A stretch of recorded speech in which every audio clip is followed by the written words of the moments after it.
Et si Marine Le Pen ne pouvait pas se présenter le 22 avril. Comme son père l'a fait à l'approche de chaque présidentielle, la chef du Front National brandit le spectre de ne pouvoir rassembler les 500 signatures d'élus nécessaires. Mais cette fois, le FN semble véritablement à la peine par rapport à la même époque il y a 5 ans.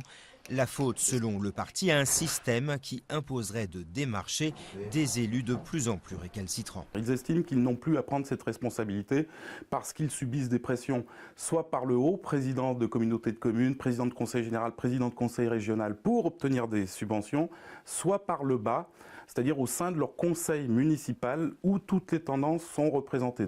C'est la raison pour laquelle Marine Le Pen réclame l'anonymat des parrainages.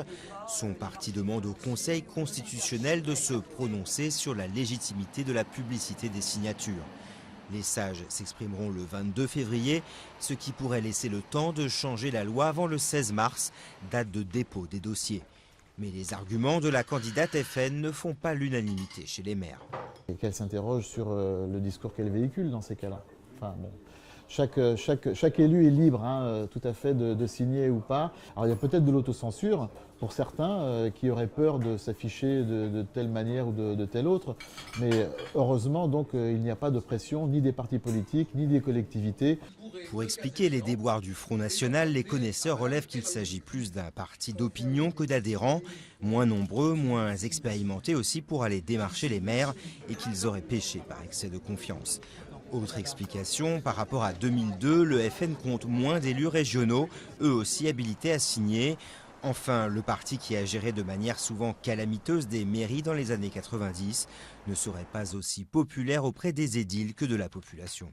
Cette stratégie de dédiabolisation, dire que le FN est un parti comme les autres qui a vocation d'arriver au pouvoir, semble ne pas passer auprès de cette frange spécifique de la population, celle des élus municipaux. Toutefois, même les deux favoris, François Hollande et Nicolas Sarkozy, en conviennent. Difficile d'imaginer un premier tour sans Marine Le Pen, qui arrive toujours en 3e position dans les sondages.